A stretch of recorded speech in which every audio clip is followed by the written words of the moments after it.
Hello everyone, स्वागत है आपका विवेकानंद आईएएस के इस यूट्यूब चैनल पर। आज हम लोग जो है बजट 2022 के महत्वपूर्ण टॉपिक की चर्चा करेंगे, जो कि आपके आने वाले एग्जाम के लिए काफ़ी अधिक महत्वपूर्ण होगा।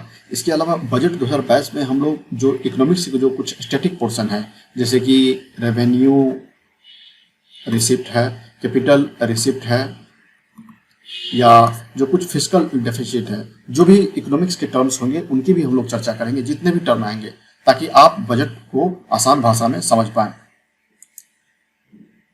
देखिए, बजट शब्द की चर्चा हमारे संविधान में नहीं किया गया है। इस बात का आपको ध्यान रखना है कि चूंकि ये एग्जाम में इससे सवाल आता है, बजट शब्द की जो चर्चा है हमारे संविधान में नहीं किया गया है। हमारे संविधान के अनुच्छेद 112 में जो आर्टिकल 112 है, ठीक है, उसमें जो है एनुअल फाइनेंशियल स्टेटमेंट शब्द की चर्चा की गई है। बजट को जानने से पहले इसके जो भी स्टैटिक पोर्शन है उसको समझना बहुत जरूरी है, ताकि आप आसानी से जो भी टर्म्स आएंगे, मान लीजिए इफेक्टिव रेवेन्यू डेफिसिट आता है, तो आप उन सब शब्दों को भी आसानी से समझ पाएं। तो हम लोग बिल्कुल शुरुआत से स्टार्ट करते हैं। देखिए, बजट शब्द की चर्चा हमारे संविधान में नहीं किया गया है। ये एग्जाम में सवाल आता है, इस बात को याद रख लीजिए। हमारे संविधान में जो है एनुअल फाइनेंशियल स्टेटमेंट शब्द की चर्चा की गई है अनुच्छेद 112 में। बजट को दो भागों में बांटा गया है। इसको समझने के लिए, बजट तो आप समझ गए, बजट को दो भागों में बांटा गया है। एक तो है रेवेन्यू बजट, ठीक है, एक है कैपिटल बजट। देखिए, रेवेन्यू बजट को भी फिर दो भागों में बांटा गया है। बिल्कुल हम लोग आसानी से और शुरू से स्टार्ट करते हैं। रेवेन्यू बजट को भी दो भागों में बांटा गया है। एक है रेवेन्यू रिसिप्ट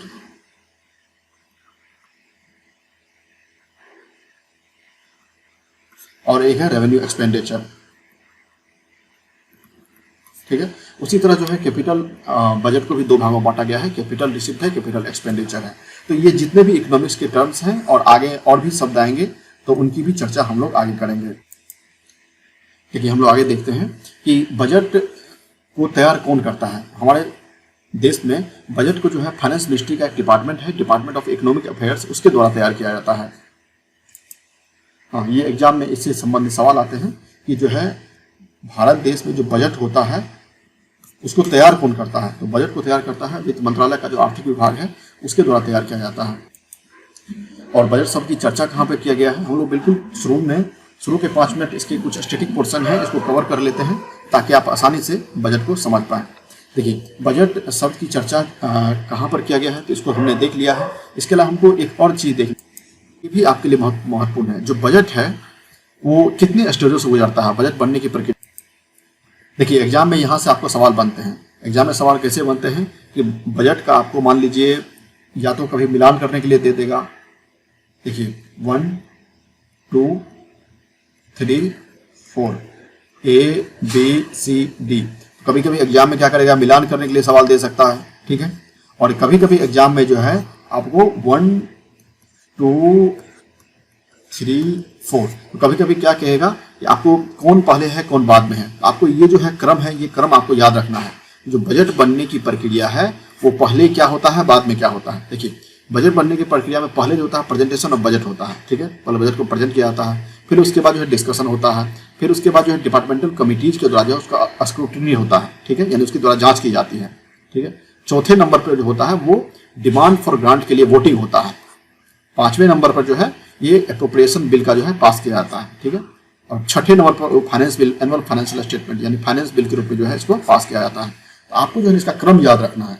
पहले क्या होता है, पहले प्रेजेंटेशन ऑफ बजट होता है, बजट को प्रेजेंट किया जाता है। दूसरे नंबर पर इसको डिस्कशन किया जाता है। तीसरे नंबर पर जो है डिपार्टमेंटल कमिटी जो है इसको जांच करती है। और चौथे नंबर पर जो है वोटिंग किया जाता है। 5वें नंबर पर जो है इसको पास किया जाता है। और फाइनली जो है फाइनेंस बिल के रूप में इसको जो है पास किया जाता है 6ठे नंबर पे। आपको जो है इसका क्रम याद रखना है। इसके अलावा बजट को समझने के लिए हमको जो जैसा कि हमने ऊपर डिस्कशन किया था कि जितने भी इसके इकोनॉमिक्स के टर्म्स हैं उसका बारी बारी से अध्ययन करेंगे, ठीक है। तो देखिए, हो सकता है आपने इसको पढ़ा होगा, लेकिन इसको एक बार और फिर से देख लीजिए, ताकि आपका रिवीजन एक बार फिर से हो जाए। तो हमने पहले ही कहा था कि जो बजट हमारे संविधान में जो है एनुअल फाइनेंशियल स्टेटमेंट शब्द की चर्चा है। तो हमारे भारत सरकार के द्वारा जितने भी रुपये खर्च किए जाते हैं, ठीक है, जितने भी रुपये खर्च किए जाते हैं और अथवा जितना भी रुपया जो है आता है इनकम के रूप में, सब कुछ जो है एनुअल फाइनेंशियल स्टेटमेंट के रूप में दर्ज होता है, ठीक है। और अब हम लोग चर्चा करते हैं कि जो रेवेन्यू बजट होता है इसको जो दो भागों में बांटा जाता है, इसमें क्या क्या चीजें होती हैं। देखिए, तो दो चीज जो ऊपर में हमने चर्चा किया था, एक रेवेन्यू रिसिप्ट का और एक रेवेन्यू एक्सपेंडिचर का। तो रेवेन्यू रिसिप्ट को जो है दो भागों में बांटा जाता है, ठीक है। रेवेन्यू रिसिप्ट के दो भाग होते हैं, एक तो होता है टैक्स, दूसरा होता है नॉन टैक्स रेवेन्यू, ठीक है। रेवेन्यू रिसिप्ट को जो है यहां देख लीजिए, देखिए रेवेन्यू रिसिप्ट को दो भागों में बांटा जाता है, टैक्स रेवेन्यू और नॉन टैक्स रेवेन्यू। और जो रेवेन्यू एक्सपेंडिचर होता है उसको दो भागों में बांटा जाता है, प्लान रेवेन्यू एक्सपेंडिचर और नॉन प्लान रेवेन्यू एक्सपेंडिचर, ठीक है। तो हम लोग पहले रेवेन्यू रिसिप्ट की चर्चा करते हैं। देखिए, जो टैक्स होता है, टैक्स को भी फिर दो भागों में बांटा जाता है। एक तो होता है डायरेक्ट टैक्स, ठीक है, एक दूसरा होता है इनडायरेक्ट टैक्स। हम लोग इसकी चर्चा आगे करेंगे। तो डायरेक्ट टैक्स में जो भी महत्वपूर्ण चीजें होती हैं, जैसे कि मान लो कॉर्पोरेट टैक्स हो गया, इनकम टैक्स हो गया, ये सब सारी चीजें डायरेक्ट टैक्स में आती है। और इनडायरेक्ट टैक्स का मतलब क्या होता है, जो भी आपके गुड्स एंड सर्विसेज पर लगता है। जैसे मान लो जीएसटी है, जीएसटी एक इनडायरेक्ट टैक्स है, तो जीएसटी कपड़े पर लगता है। इसके अलावा जब आप रेलवे की यात्रा करते हैं, जो आप रिजर्वेशन करते हैं, उस पर भी देखिए जीएसटी का टैक्स लगता है। तो जितने भी गुड्स एंड सर्विसेज, शब्द को ध्यान से समझिए, गुड्स एंड सर्विसेज, जो भी आपको सेवा प्रदान किया जाता है उस पर इनडायरेक्टली भारत सरकार टैक्स लगाती है। जैसे मान लो कि आप पिज्जा खाते हो, ठीक है, तो पिज्जा पर देखिएगा कि उस पर जीएसटी का टैक्स लगा होता है। उसको शुद्ध शब्दों में कहें तो उसको सर्विसेज कहते हैं, जो भी आपको सेवा प्रदान किया जाता है। गुड्स का मतलब जो भी माल बनता है उस पर भी इनडायरेक्टली भारत सरकार टैक्स लगाती है। तो ये सारे के सारे टैक्स जो है इनडायरेक्ट। अब आपको समझ में आ गया होगा कि इनडायरेक्ट टैक्स का मतलब क्या होता है। और डायरेक्ट टैक्स में जो भी कॉर्पोरेट कंपनियां हैं वो जो टैक्स देती है, या जो जितने भी नौकरी वाले लोग हैं जो सर्विस में हैं, जैसे मान लो आप लोग यूपीएससी, एसएससी, बैंकिंग, रेलवे, जो आप एग्जाम की तैयारी करते हो, तो जब आप जॉब कर लेंगे तो वो उसमें जो आपको टैक्स पे करेंगे, उसमें जो आप इनकम के आधार पर जो आप भारत सरकार को टैक्स पे करेंगे तो उसी को इनकम टैक्स कहते हैं, ठीक है। तो वो सब डायरेक्ट टैक्स में आ जाता है। अब आपको जो है इस रेवेन्यू रिसिप्ट का मतलब जो है समझ में आ गया होगा। अब हम लोग रेवेन्यू एक्सपेंडिचर की चर्चा करते हैं, यानी इसका हिंदी में कहते हैं राजस्व खर्च। देखो, राजस्व खर्च में बहुत सारी चीजें आती हैं। एक तो होता है प्लान रेवेन्यू एक्सपेंडिचर, एक होता है नॉन प्लान रेवेन्यू एक्सपेंडिचर, ठीक है। तो भारत सरकार के बहुत सारे खर्चे होते हैं, जैसे मान लो डिफेंस का आता है, ये सब रेवेन्यू एक्सपेंडिचर में चीजें आती हैं। इसको सीधे शब्दों में ऐसे समझें, सरकार के दैनिक खर्चों के लिए जो डे टू डे सरकार का जो खर्च होता है, सरकार का जो डे टू डे खर्च होता है, तो उसको रेवेन्यू एक्सपेंडिचर में काउंट किया जाता है, ठीक है। अब डे टू डे खर्च में क्या होता है, जैसे मान लो कर्मचारियों को पेंशन देना पड़ता है, सैलरी देना पड़ता है। इसके अलावा जो डिफेंस, जैसे भारत सरकार ने डिफेंस का एक अलग से बजट रखा है, उसको भी रेवेन्यू एक्सपेंडिचर में ही काउंट किया जाता है। इसके अलावा यहाँ एक कंसेप्ट जो है समझने वाली चीजें हैं, जो रेवेन्यू एक्सपेंडिचर में जो भी चीजें आती हैं, जैसे उसमें सरकार के जो भी खर्चे होते हैं उसको शामिल किया जाता है। जैसे मान लो कि सरकार ने किसी को पेंशन दिया है, ठीक है, वो भी आएगा। उसके अलावा जो सैलरी होता है वो भी दिया जाता है, डिफेंस वो भी दिया जाता है। एक जो कंसेप्ट में समझने वाली चीजें हैं कि भारत सरकार जब अनुदान देती है, यानी कि ग्रांट देती है, तब उसको जो है रेवेन्यू एक्सपेंडिचर में काउंट किया जाता है, ठीक है। और जब भारत सरकार लोन देती है तो उसको कैपिटल एक्सपेंडिचर में काउंट किया जाता है। इन कंसेप्ट आपको समझना जरूरी है, ठीक है। भारत सरकार जब ग्रांट देती है किसी भी स्टेट गवर्नमेंट को, तो उसको रेवेन्यू एक्सपेंडिचर में इसमें काउंट किया जाएगा। और वही जब भारत सरकार किसी को लोन देती है स्टेट गवर्नमेंट को, तो उसको जो है कैपिटल एक्सपेंडिचर में काउंट किया जाता है। तो सरकार का ये कंसेप्ट समझ में आ गया होगा कि सरकार के डे टू डे एक्टिविटीज में जो भी चीज काउंट किया जाता है उसको जो है रेवेन्यू एक्सपेंडिचर में काउंट किया जाता है। अब हम लोग कैपिटल रिसिप्ट की हम लोग कंसेप्ट की चर्चा करते हैं। इसका मतलब क्या होता है, देखो, कैपिटल रिसिप्ट का अगर कोई डिफिनेशन आ जाए या कोई पूछ दे, इसको हम लोग सीधे शब्दों में कहते हैं कि विच जनरेट लायबिलिटी, या तो वो देयता, लायबिलिटी को हिंदी में कहते हैं देयता, ठीक है, या तो वो लायबिलिटी क्रिएट करे या फाइनेंशियल एसेट को डिक्रीज करे। फाइनेंशियल एसेट को डिक्रीज करने का मतलब क्या हुआ, लायबिलिटी का मतलब क्या हुआ, इसको आसान भाषा में समझते हैं। अगर भारत सरकार किसी से लोन लेती है, मान लो वर्ल्ड बैंक है, ठीक है, और या IMF है। IMF का फुल फॉर्म होता है इंटरनेशनल मॉनेटरी फंड, ठीक है, विश्व मुद्रा कोष। और ये है विश्व बैंक यानी वर्ल्ड बैंक। तो भारत सरकार जो भी कोई वर्ल्ड बैंक से या IMF से किसी भी प्रकार का लोन लेती है तो लोन लेने के बदले उसको जो है इंटरेस्ट पेमेंट करना पड़ता है, इसको जो है ब्याज चुकता करना पड़ता है, इंटरेस्ट। देखिए ब्याज चुकता करना पड़ता है, तो इसी को कहते हैं लायबिलिटी। ठीक है, सरकार को जो विदेशों से मान लो फंड मिला उसके बदले जो ऋण यानी ब्याज जो चुकता करना पड़ता है तो उसी को जो है आप लायबिलिटी कहते हैं, विच जनरेट लायबिलिटी। और डिक्रीज द फाइनेंशियल एसेट का मतलब क्या हुआ कि भारत सरकार जो है आपने सब सुना होगा डिसइन्वेस्टमेंट, उसको हिंदी में कहते हैं विनिवेश। भारत सरकार जो अपना शेयर बेचती है, मान लो LIC का शेयर भारत सरकार कुछ दिनों में शायद बेचने वाली है। ठीक है, तो भारत सरकार जब अपनी सरकारी कंपनियों में अपना शेयर बेचती है तो उसी को कहते हैं डिक्रीज द फाइनेंशियल एसेट। तो सरकार को उससे लाभांश मिलता है, इसलिए इन सब की चर्चा हो रही है। तो कैपिटल रिसिप्ट को आसान भाषा में ऐसे समझेंगे कि विच जनरेट लायबिलिटी यानी जो देयता को बढ़ाता है, और डिक्रीज द फाइनेंशियल एसेट या तो वो जो है जो सरकार का फाइनेंशियल एसेट है उसको कम करता है।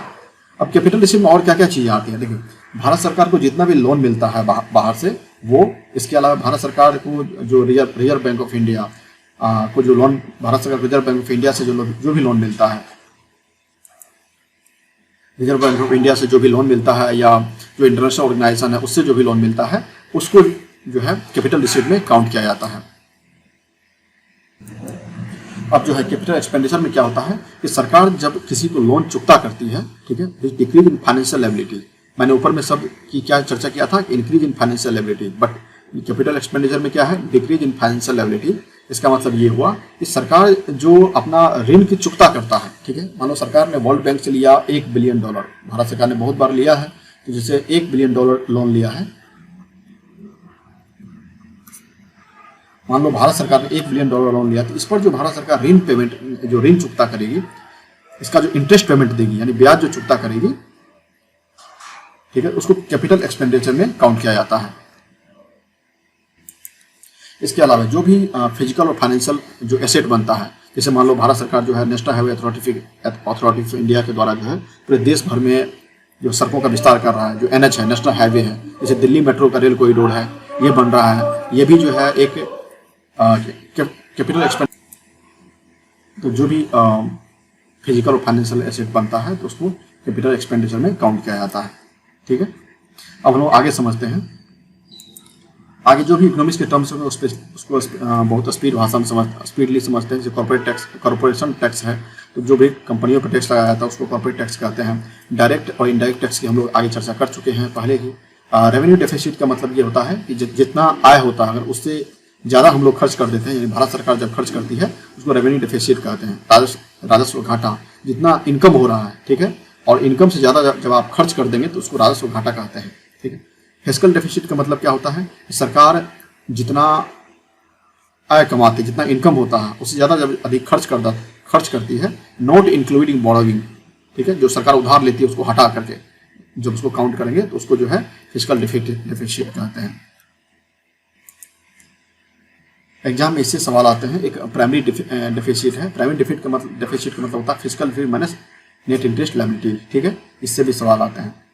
और tax revenue, non tax revenue का हम लोग आगे जो है चर्चा कर चुके हैं। जीडीपी का एक सिंपल सा डिफिनेशन ये होता है, आपको एक फिक्स्ड ज्योग्राफिकल बाउंड्री में, ठीक है, एक डिफिनिट ज्योग्राफिकल बाउंड्री में जो मॉनेटरी वैल्यू होता है all finished goods and services, ठीक है, जो वस्तु और सेवा का जो कुल मौद्रिक मूल्य होता है एक निश्चित ज्योग्राफिकल एरिया में, यानी एक निश्चित भौगोलिक क्षेत्र में, उसको जीडीपी के रूप में काउंट किया जाता है।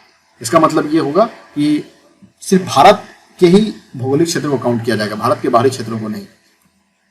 चलिए आगे बढ़ते हैं। अब हम लोग बजट, देखिए बजट का जो स्टैटिक पोर्शन है उसको हमने देख लिया है।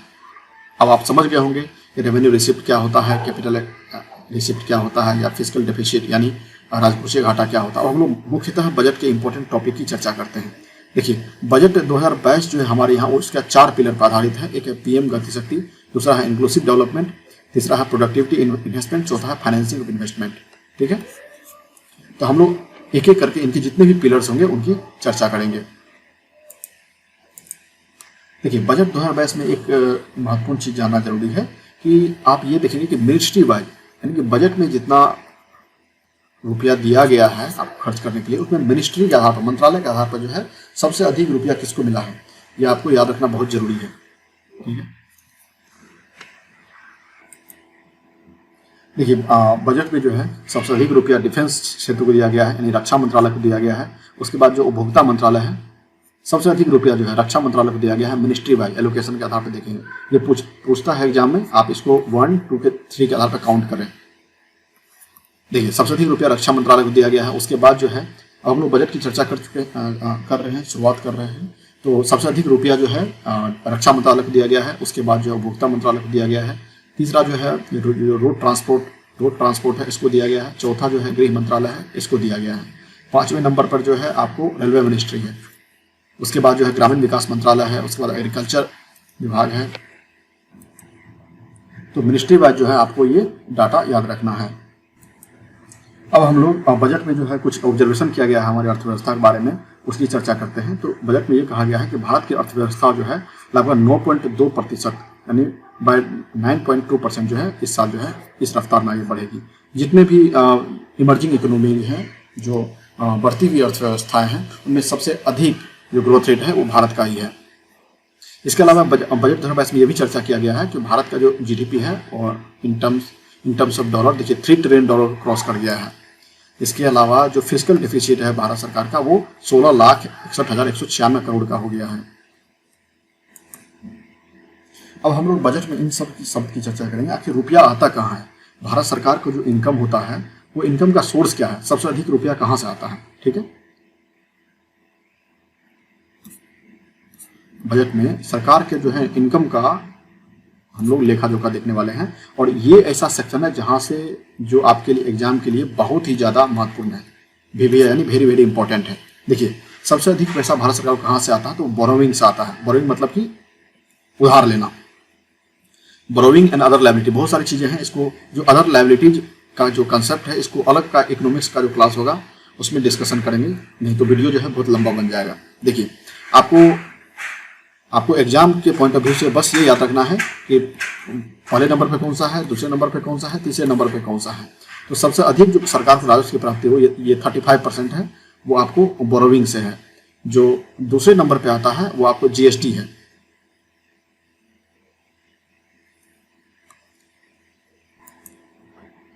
सरकार को राजस्व की प्राप्ति जो है सबसे अधिक उसके बाद जो है जीएसटी से आता है। ठीक है, पहले बोरोविंग, उसके बाद जो है दूसरे नंबर पर दूसरे नंबर पर जो हो जाएगा वो जीएसटी होगा। ठीक है, जीएसटी को दूसरे नंबर पर रखिए। जो तीसरे नंबर पर आता है वो कॉर्पोरेशन टैक्स आता है। जो सरकार को औद्योगिक कर मिलता है, तो कॉर्पोरेशन टैक्स और इनकम टैक्स दोनों का सेम अमाउंट है। देखिए 15% कॉर्पोरेशन टैक्स और जो है 15% इनकम टैक्स भी है। लेकिन जीएसटी जो है यहाँ पे 16% है, ये जीएसटी का है। यानी कि सरकार को सबसे अधिक राजस्व की प्राप्ति पहले बोरोविंग हो जाएगा, दूसरे नंबर पर जो है जीएसटी हो जाएगा, और तीसरे नंबर पर कॉर्पोरेशन और इनकम टैक्स दोनों बराबर है। बट आपको ध्यान में इस बात को रखना है कि पहला नंबर बोरोविंग, दूसरा जीएसटी, और तीसरा जो है कॉर्पोरेशन टैक्स और इनकम टैक्स दोनों जो है बराबर है। तो आप क्रमानुसार 1 to 3 में हम टॉप टू बॉटम ऐसे इसको याद कर लेंगे। सरकार का जो आगे हम बजट में ये देखेंगे कि सरकार को जो राजस्व की प्राप्ति होती है, तो इसका जो खर्च है, ये जो एक्सपेंडिचर है सरकार का, वो जाता कहाँ पे है? तो सरकार जो है अपने इनकम का सबसे अधिक, देखिए सरकार को जो इनकम होता है उसका सबसे अधिक खर्च जो है सरकार कहाँ करती है? तो सबसे अधिक देखिए यहाँ पे करती है, 20 पैसे यहाँ पे दिया हुआ है। सबसे अधिक खर्च इंटरेस्ट पेमेंट में करती है। यहाँ भी आपको जो सरकार का एक्सपेंडिचर है, ठीक है, जो एक्सपेंडिचर है, तो टॉप टू बॉटम आपको ये याद रख लेना है, क्योंकि एग्जाम में इससे सवाल आता है। या तो मिलान करने के लिए सवाल पूछ देगा, ठीक है, मिलाने के लिए, या पूछ सकता है कि 1 2 3 4 कौन पहले आएगा कौन बाद में आएगा। तो आपको डाटा याद रखना चाहिए। तो जो सबसे पहला नंबर पर होगा वो इंटरेस्ट पेमेंट होगा। इसको ब्याज चुकता हिंदी में कहते हैं, ब्याज चुकता करना। इसका जितने भी ये टर्म है इनका मतलब हमने ऊपर के वीडियो में बता दिया है। इंटरेस्ट पेमेंट का मतलब क्या होता है? जब सरकार कोई भी लोन लेती है उसके बाद जो ब्याज चुकाती है उसको इंटरेस्ट पेमेंट करना कहते हैं। ठीक है, तो वो सबसे अधिक सरकार का जो पैसा है यहाँ जाता है, ये पहले नंबर पे हो जाएगा। जो दूसरे नंबर पे है वो है राज्यों का शेयर, जो स्टेट शेयर है। यहाँ पे देखिए जो स्टेट का शेयर है वो 17 पैसे है, तो दूसरे नंबर पे जो है स्टेट का शेयर हो जाएगा। ठीक है, और जो तीसरे नंबर पे वो है सेंट्रल सेक्टर स्कीम। जो भारत सरकार की योजनाएं हैं, भारत सरकार जिसे मान लीजिए प्रधानमंत्री फसल बीमा योजना है, ठीक है, प्रधानमंत्री सिंचाई योजना है, जितनी भी सरकारी योजनाएं हैं, तो तीसरे नंबर पर सरकार का जो खर्च होता है वो सबसे अधिक होता है, वो सेंट्रल सेक्टर स्कीम पे होता है। तो आप इसको डाटा को याद रखेंगे कि पहले नंबर पे ब्याज चुकता यानी इंटरेस्ट पेमेंट, दूसरे नंबर पर जो है स्टेट का शेयर है, तीसरे नंबर पर सेंट्रल सेक्टर स्कैम है। तो टॉप का 3 याद अगर रख लेते हैं तो इसी से आपका जो है एग्जाम में सवाल बन जाएंगे। आप देखते हैं डिफेंस के लिए डिफेंस और सब्सिडी दोनों बराबर है। सरकार का जितना डिफेंस पर खर्चा होता है उतना ही सब्सिडी पर भी खर्च हो रहा है। इसके अलावा हम लोग ये देखते हैं कि भारत सरकार ने डिफेंस के लिए क्या है, तो पिछली बार के मुकाबले इस बार भारत सरकार ने डिफेंस के लिए जो है लगभग 1.5 लाख करोड़ यानी 1.52 लाख करोड़ रुपया जो है इन्वेस्टमेंट किया है। इस बार के बजट 2022 में दिया है और ये पिछली बार के मुकाबले ज़्यादा है। तो एग्जाम में अगर ये सवाल आ जाए और लगातार इंक्रीमेंट शब्द की चर्चा हो तो वो जनरली आंसर गलत होता है। अगर एग्जाम में आपको स्टेटमेंट टाइप का क्वेश्चन आता है और लगातार इंक्रीमेंट शब्द की चर्चा हो यानी लगातार, ठीक है, ये लगातार शब्द अधिकांशतः गलत होता है। अगर मान लीजिए आपको डाटा याद नहीं है तो ये एक टेक्निक होता है, जो फैक्चुअल डाटा का जो प्रीलिम्स का जो क्वेश्चन होता है उसको सॉल्व करने के लिए एक टेक्निक होता है। इसके अलावा भारत सरकार जो है एक और पोर्टल की चर्चा करने जा रही है, वो है परिवेश पोर्टल। देखिए भारत में पर्यावरण मंत्रालय के द्वारा जो है एनवायरमेंटल क्लियरेंस दिया जाता है प्रत्येक साल। अगर मान लीजिए जो वेस्टर्न घाट का क्षेत्र है, जो पश्चिमी घाट का क्षेत्र है, वहाँ पर अगर आपको कोई कारखाना बनाना है या कुछ ऐसे जोन है जो कोस्टल रेगुलेशन जोन है, CRZ कहते हैं, ठीक है, तो पर्यावरण मंत्रालय से उसके लिए परमिशन लेना पड़ता है। तो भारत सरकार ने इस गतिविधि को तेज करने के लिए एक सिंगल पोर्टल बनाया है, ठीक है। इसको ईज ऑफ डूइंग बिजनेस भी कहते हैं। इसके लिए जो है पहले वित्त मंत्रालय, फिर पर्यावरण मंत्रालय, फिर PMO, अलग अलग जगह से जो है परमिशन लेने की जरूरत नहीं पड़ेगी। पर्यावरणीय जो एनवायरमेंटल क्लियरेंस है यानी पर्यावरणीय जो भी मुद्दे होंगे उनकी एकमात्र समाधान के लिए जो है परिवेश पोर्टल की शुरुआत भारत सरकार के द्वारा किया गया है। इसको बस एग्जाम के पॉइंट ऑफ व्यू से याद रख लेना है आपको। वैसे तो तालिबान से भारत सरकार के संबंध उतने अच्छे नहीं है, लेकिन फिर भी भारत सरकार ने इस बार के बजट में 2022 के बजट में जो है तालिबान के लिए 200 करोड़ रुपया दिया है। देखिए ये एग्जाम के लिए महत्वपूर्ण है। भारत सरकार जब प्रत्येक साल बजट जारी करती है तो अपने जितने भी पड़ोसी देश हैं उनको भी रुपया देती है, ठीक है। तो ये भी एग्जाम के लिए महत्वपूर्ण है। प्रत्येक साल जब भी बजट जारी होता है तो अपने पड़ोसी राज्यों को कुछ ना कुछ फाइनेंशियल इन्वेस्टमेंट के लिए या हेल्प के लिए जो है सरकार रुपया देती है। तो आप ये कह सकते हैं। तो आप ये देखिए कि सब एग्जाम में सवाल ये आ सकता है कि भारत सरकार ने 2022 के बजट में सबसे अधिक रुपया किसको दिया है, ठीक है। तो भारत सरकार ने सबसे अधिक रुपया जो है ये डाटा से देख लीजिए भूटान को दिया है।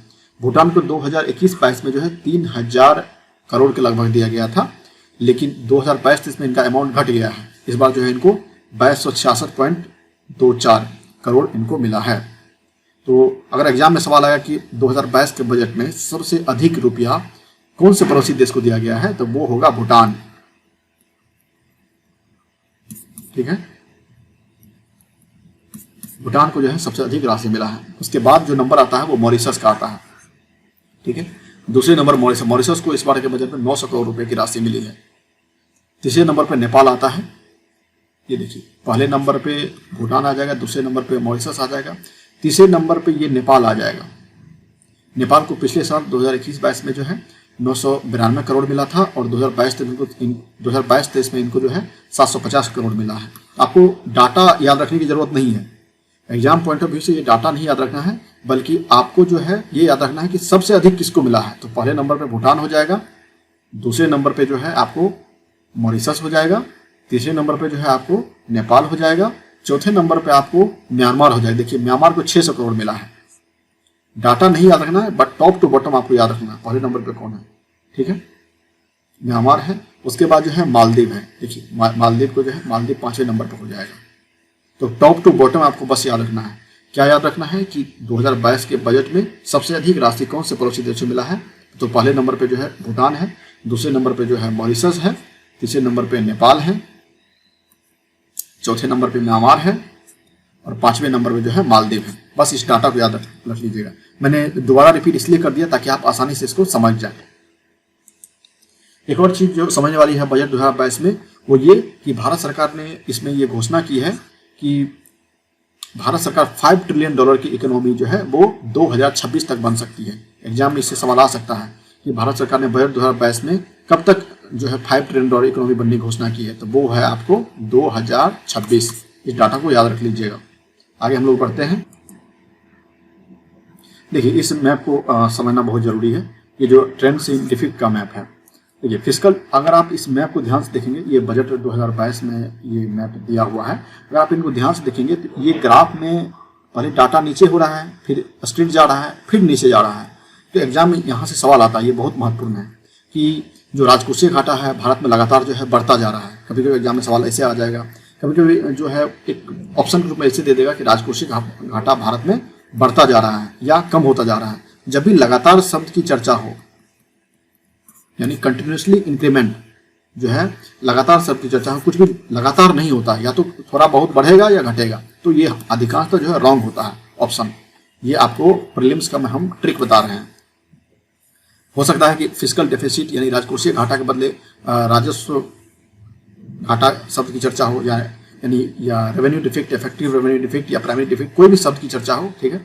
प्राइमरी डेफिसिट या इफेक्टिव रेवेन्यू डेफिसिट, जो भी ये सब शब्द हैं, इनके जो मतलब है उसकी चर्चा ऊपर वाले वीडियो में कर दी गई है। तो जब भी ये लगातार शब्द की चर्चा हो तो जनरली ये चीजें गलत होती हैं। अब हम लोग बजट 2022 में जो कुछ जनरल टर्म्स हैं, जो जनरल कंसेप्ट हैं, कहाँ कहाँ पर फोकस किया गया उसकी चर्चा करते हैं। देखिए बजट 2022 को भारत सरकार ने जो है डिजिटल टेक्नोलॉजी पर फोकस किया है, और कुछ ऐसे डिफरेंट सेक्टर्स हैं जैसे इंफ्रास्ट्रक्चर है, हेल्थ है, एजुकेशन है, और जो ई सर्विसेज है उस पर अधिक फोकस किया गया है। उसके अलावा इसका मतलब ये होता है जो अवसंरचना है, शिक्षा है, स्वास्थ्य है, जो डिजिटल टेक्नोलॉजी है, सरकार जो है एक डिजिटल यूनिवर्सिटी भी बनाने जा रही है, तो सरकार जो है इन सब क्षेत्रों में अपना अधिक इन्वेस्टमेंट करना चाहती है। इसके अलावा जो दूसरा एक और टर्म है कि भारत सरकार का जो इकोनॉमिक ग्रोथ है भारत का, इस बार जो है वो 9.27% के लगभग रहेगा। और एक और टर्म की चर्चा बजट 2022 में ये है, अमृतकाल शब्द की चर्चा है। नेक्स्ट 25 ईयर्स जो है India at 75 to India at 100। अब देखिए ये जो अमृतकाल शब्द क्या होता है, इस चीज़ों को समझना जरूरी है। ये जो इंडिया एट 75 है, इसका मतलब ये हुआ कि देखिए भारत जो है 1947 में आज़ाद हुआ था, तो 1947 में अगर आप 75 जोड़ देंगे, 1947 में अगर आप 75 जोड़ देंगे तो वो होता है 2022। इसलिए इंडिया एट 75 शब्द की चर्चा की गई है। तो अगले 25 साल भारत का जो अमृत काल घोषित किया गया है। यानी कि देखिए 1947 में जो है स्वाधीनता संग्राम का पहला झंडा फहराया गया था, और 2022 में जो है ये 75वां स्वतंत्रता दिवस होगा। ठीक है, भारत का ये 75वां स्वतंत्रता दिवस होगा, इसलिए यहाँ पर इंडिया एट 75 शब्द की चर्चा की गई है। और इसको आपको बस याद रखना, एग्जाम में सवाल पूछा जा सकता है अमृत काल का। तो अमृत काल का मतलब हुआ next 25 years, from India at 75 to India at 100। इसके अलावा भारत सरकार ने जो है एक डिजिटल रुपये बनाने की घोषणा की है इस साल। मतलब डिजिटल रुपये जो है भारत जो आरबीआई के द्वारा जारी किया जाएगा 2022 में। बजट 2022 में जो कुल खर्च है भारत सरकार का, वो लगभग 34.83 लाख करोड़ के बराबर घोषित किया गया है। ठीक है, टोटल एक्सपेंडिचर। और इन टोटल एक्सपेंडिचर में जो है जो कैपिटल एक्सपेंडिचर है भारत का, यानी कि जो पूंजी व्यय है भारत सरकार का, वो लगभग 6 लाख करोड़ के बराबर होगा। और जो राजस्व घाटा है भारत सरकार का, वो लगभग जो है 6.9% जीडीपी के अनुपात के बराबर होगा। अब देखिए बजट में जो है डायरेक्ट टैक्स से संबंधित क्या क्या प्रावधान किए गए हैं, वो हम लोग एक तरीके से देख लेते हैं। भारत सरकार के इस बार जो है आरबीआई के द्वारा एक डिजिटल रुपये की शुरुआत किया जाएगा, इसको हम लोग देख लेते हैं। इसके अलावा जो इनकम होगा डिजिटल रुपये पर, जैसे इथेरियम हो गया या जो ब्लॉकचेन टेक्नोलॉजी से जो भी इनकम होता है, भारत सरकार ने भी उसको लीगल नहीं किया है, लेकिन फिर भी अगर भारत का कोई आदमी उससे इनकम कमाता है तो उस पर टैक्स जो है 30% लगाया जाएगा। ठीक है, इसके अलावा 1% टैक्स जो है ट्रांजेक्शन पर भी लगाया जा रहा है। जो लॉन्ग टर्म गेन है उस पर जो है टैक्स लगभग 15% के लगभग लगाया गया है। उसका कॉर्पोरेट सरचार्ज को जो है कम किया गया है, पहले ये 12% था, उसको जो है 7% कर दिया गया है। और जो कोऑपरेटिव सोसाइटीज है उस पर टैक्स जो है अब मात्र 15% लगेगा। डायरेक्ट टैक्स में जो है चूंकि इनकम टैक्स वाले भी बहुत सारे लोग होते हैं, इसमें जो है जो टैक्स स्लैब जो पहले वाला था तो वही अब कायम रहेगा। इसमें टैक्स स्लैब में कोई भी बदलाव नहीं किया गया है। इसके अलावा बजट 2022 में एक और महत्वपूर्ण टॉपिक की चर्चा हुआ है, कोऑपरेटिव सोसाइटी पर टैक्स लगाया जाएगा। तो यहाँ पर एक टर्म की चर्चा है, वो है मिनिमम अल्टरनेटिव टैक्स। ठीक है, इसको मैट कहते हैं। इस पर बहुत बार विवाद हो चुका है। ठीक है। मैट मैट क्या होता है? तो मैट एक जो है ना एक डायरेक्ट टैक्स में आता है। तो कोऑपरेटिव, हाँ, तो मैट क्यों लाया गया था? तो भारत में बहुत सारी ऐसी कंपनियां थी जो भारत सरकार को टैक्स पे नहीं करती थी। तो जितने भी जीरो प्रॉफिट कंपनीज हैं,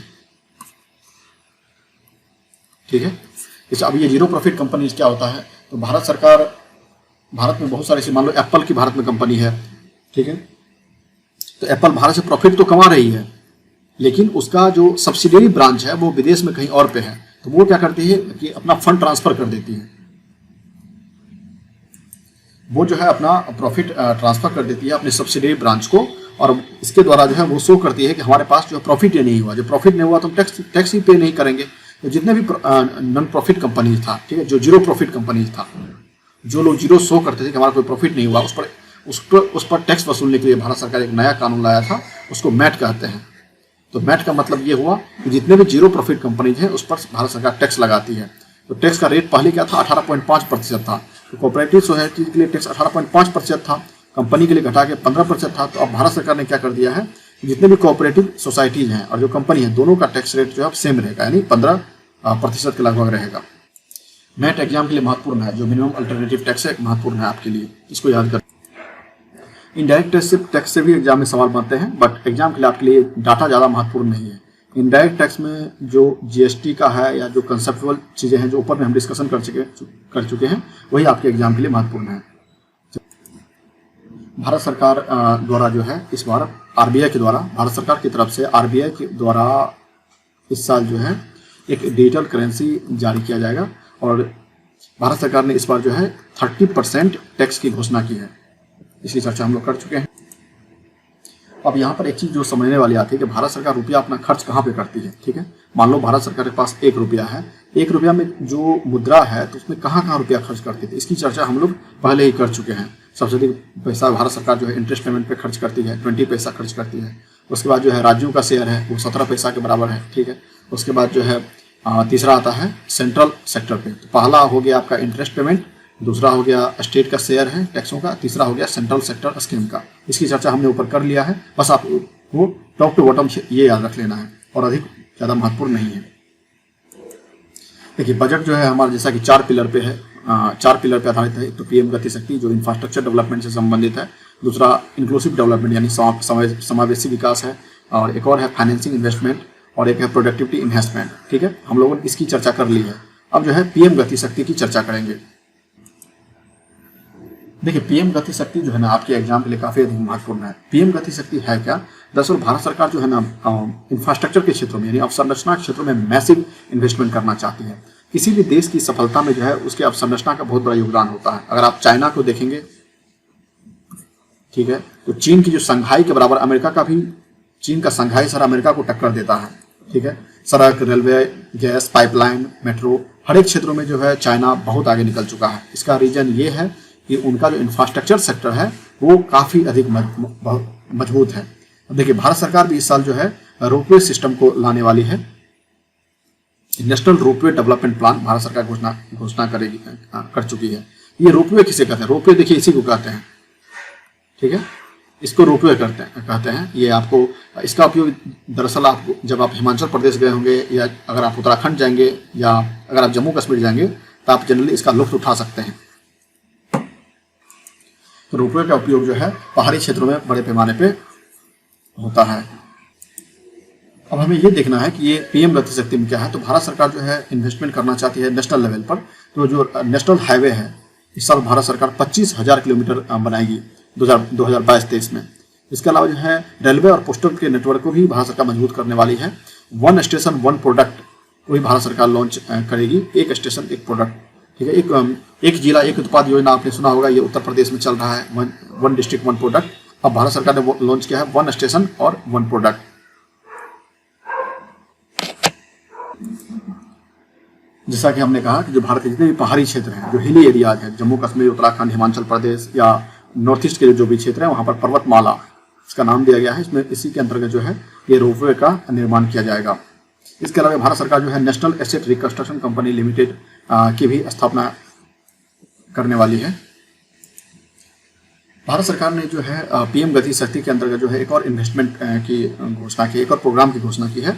उसका नाम है ये वाइब्रेंट विलेज प्रोग्राम। ये विलेज प्रोग्राम क्या है, जो भी रिमोट एरियाज हैं, जैसे मान लो उत्तराखंड का जो कुछ ऐसे ग्रामीण क्षेत्र है जहाँ पर कि सड़क मार्ग से पहुँचना बहुत मुश्किल है, ठीक है, या कुछ जम्मू कश्मीर के कुछ क्षेत्र हैं जहाँ सड़क मार्ग से पहुँचना मुश्किल है, तो वहाँ पर जो है ग्रामीण क्षेत्रों का डेवलपमेंट अधिक नहीं हो पाया है, तो वहाँ पर इसी के लिए ये प्रोजेक्ट लॉन्च किया गया है, वाइब्रेंट विलेज प्रोग्राम। इस प्रोग्राम ये जो प्रोग्राम है वाइब्रेंट विलेज प्रोग्राम, इसके तहत जो है जो टूरिस्ट सेंटर बनाए जाएंगे अलग अलग जगह, इसके अलावा जो है घर बनाया जाएगा, रोड कनेक्टिविटी रहेगा, इसके अलावा जो भी लोग उन क्षेत्रों में रहते हैं उनके लिए रोजगार उत्पन्न करने के लिए अलग अलग जो है योजनाएं लॉन्च की जाएंगी। भारत सरकार ने राज्यों को जो है 1 लाख करोड़ रुपया जो है सहायता देने की बात कही है इस बार के 2022-23 के बजट में। इसके अलावा जो राज्य सरकार है वो अपने स्टेट गवर्नमेंट के जीडीपी का जो जीएसडीपी होता है गुड्स, ठीक है, स्टेट गवर्नमेंट का जो जीडीपी होता है उसका 4% तक जो है वो फिस्कल डिफिट रख सकती है। इसका परमिशन भारत सरकार के द्वारा इस बार के बजट में दे दिया गया। और सवाल ये होता है कि ये जीएसडीपी क्या होता है, ये जो टर्म की चर्चा है जीएसडीपी का, देखिए भारत के लिए जो टर्म होता है वो टर्म का यूज होता है जीडीपी का, ठीक है, जीडीपी का फुल फॉर्म है ग्रॉस डोमेस्टिक प्रोडक्ट। इनकी चर्चा हम ऊपर में कर चुके हैं जितने भी इकोनॉमिक्स के टर्म्स हैं। और यहाँ जीएसडीपी का मतलब हो गया, जीएसडीपी का मतलब हो गया ग्रॉस स्टेट डोमेस्टिक प्रोडक्ट, यानी किसी भी राज्य का जो जो भारत के लिए जीडीपी होता है उसी तरह राज्यों के लिए जीएसडीपी शब्द का इस्तेमाल होता है। अब जो राज्यों का राजकोषीय घाटा है वो भारत सरकार ने 4% अलाउ कर दिया है, ये आपको डाटा। इसके अलावा हम लोग ये देखते हैं कि एग्रीकल्चर के लिए भारत सरकार ने बजट 2022 में क्या घोषणा किया है। तो एग्रीकल्चर के लिए जो डायरेक्ट पेमेंट है एमएसपी की राशि जो है डायरेक्ट अकाउंट के द्वारा दिया जाएगा, जिसमें 2.37 लाख करोड़, ठीक है, 2.37 लाख करोड़ जो है इस बार एमएसपी के रूप में किसानों को दिया जाएगा। इसके अलावा किसान ड्रोन का इस्तेमाल किया जाएगा, हाईटेक सर्विसेज का इस्तेमाल किया जाएगा एग्रीकल्चर सेक्टर को बढ़ावा देने के लिए। उसके अलावा जो है केन बेतवा लिंक प्रोजेक्ट की घोषणा की गई है। केन बेतवा लिंक प्रोजेक्ट में किसानों को लगभग जो है 9.1 लाख हेक्टेयर फैले क्षेत्र में जो है किसान है उनको लाभ मिलेगा। अब हम लोग देखिए एक महत्वपूर्ण टॉपिक को देखते हैं, वो है बजट में एमएसएमई क्षेत्रों के लिए क्या दिया गया है, यानी ये जो सूक्ष्म लघु मध्यम उद्यम का क्षेत्र इसके लिए क्या दिया गया है। तो ये बहुत महत्वपूर्ण है, एग्जाम से इससे सवाल आता है और ये आपको जो मेंस का क्वेश्चन है, ठीक है, मेंस मुख्य परीक्षा के लिए भी इससे बहुत सारे सवाल बनते हैं। भारत सरकार ने इसलिए जो 1 स्टेशन 1 प्रोडक्ट की घोषणा की है। इसके अलावा ये चीज़ें आपको मेंस में काम देगा, उद्यम, ई श्रम, एनसीएस, असीम पोर्टल। मुख्य परीक्षा में जब आप इसका शब्द की चर्चा करेंगे तो आपको जो अधिकतम अंक मिलेगा। इसके अलावा 6,000 करोड़ रुपये एडिशनल बेनिफिट की घोषणा किया गया है एमएसएमई क्षेत्रों। अब हम ये देखते हैं कि एजुकेशन के क्षेत्र में भारत सरकार ने बजट 2022 में क्या घोषणा किया है। तो जो है 1 क्लास 1 टीवी चैनल की घोषणा किया गया है बजट 2022 में। इसके अलावा एक जो सबसे महत्वपूर्ण टॉपिक है वो है एक कि डिजिटल यूनिवर्सिटी की घोषणा की गई है भारत में, ताकि भारत के दूर दराज के, जैसे मान लो दिल्ली विश्वविद्यालय है तो हर एक बच्चों के पास इतना इनकम नहीं होता कि वो दिल्ली आके पढ़े। तो अगर डिजिटल यूनिवर्सिटी बनेगा और उसको अगर डीयू से कनेक्ट कर दिया जाएगा, ठीक है, सर्टिफिकेट प्रोग्राम के तहत, तो भारत के दूर दराज के बच्चे जो है वो भी ऑनलाइन जो है यहाँ के शिक्षकों से पढ़ सकते हैं। तो इमेजिन कीजिए कि कोई विद्यार्थी जो दिल्ली में पढ़ रहा है, यही शिक्षा अगर टेलीविज़न के माध्यम से या डिजिटल माध्यम से जो है भारतीय ग्रामीण क्षेत्र के बच्चों को मिले तो कितना बेहतर होगा, क्योंकि यहाँ जो है रहने का कॉस्ट ज़्यादा है। तो डिजिटल माध्यम से जो है जो इकोनॉमिक इम्पार्शियलिटी है, ठीक है, जो आर्थिक असमानता है, इसको दूर किया जा सकता है। इसलिए भारत सरकार जो है डिजिटल यूनिवर्सिटी की स्थापना करने जा रही है। अब हम लोग स्वास्थ्य के क्षेत्र में देखते हैं कि भारत सरकार ने क्या दिया है। तो एक ये है कि national tele mental health programme, इसको भारत सरकार जो है लॉन्च करेगी। और मिशन शक्ति, मिशन वात्सल्य, सक्षम आंगनवाड़ी एंड पोषण 2 को ऑलरेडी जो है लॉन्च किया जा चुका है। और जो 2 लाख आंगनवाड़ी है उसको अपग्रेड किया जाएगा सक्षम आंगनवाड़ी में।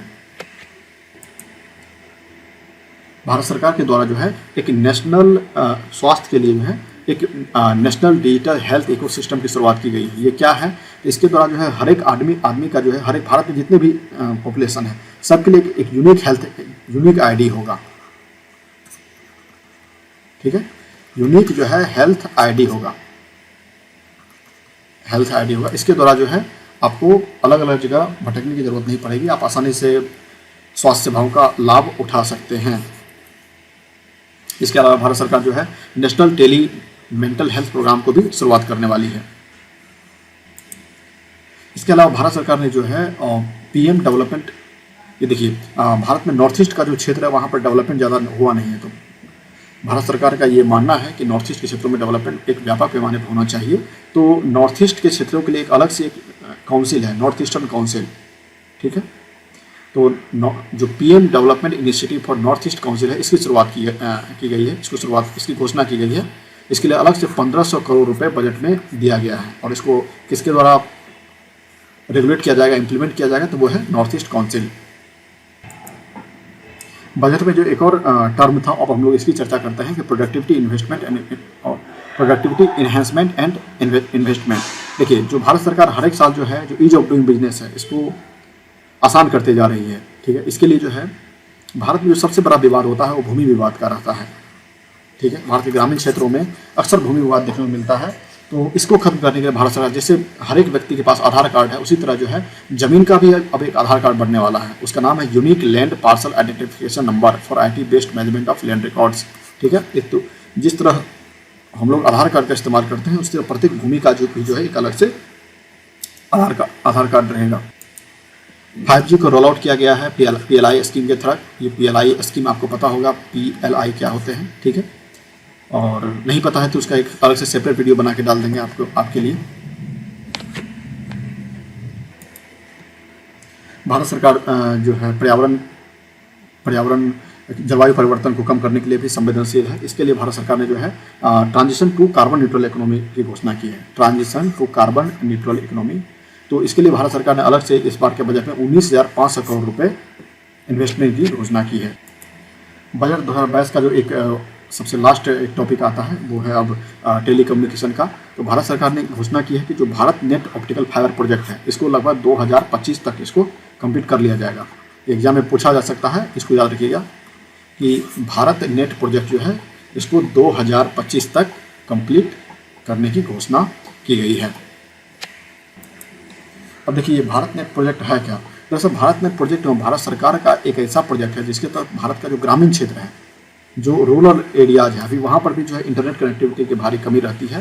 तो फास्ट ब्रॉडबैंड कनेक्टिविटी प्रदान करने के लिए भारत सरकार के द्वारा भारत नेट योजना लॉन्च किया गया था। इसी को अब जो है पूरे देश भर में ग्रामीण क्षेत्रों में पहुँचाने के लिए 2025 तक का एक टारगेट रखा गया है। और 2022 में भारत सरकार जो है स्पेक्ट्रम का जो है वितरण करेगी, 5G स्पेक्ट्रम का। तो चलिए अब खत्म हुआ बजट 2022 से संबंधित हमने जितने भी टॉपिक हैं उसको कवर कर लिया है। बजट 2022 में जितने भी टॉपिक हैं उसको कवर किया है। इसके अलावा हमने ये भी देखा है जितने भी इकोनॉमिक्स के टर्म्स हैं, ठीक है, इसको हमने वीडियो के शुरुआती दौर में ही कवर कर लिया है। आपके मन में कोई भी सवाल हो, कोई भी प्रश्न हो तो आप कमेंट सेक्शन में हमें कमेंट कर सकते हैं। Thank you so much.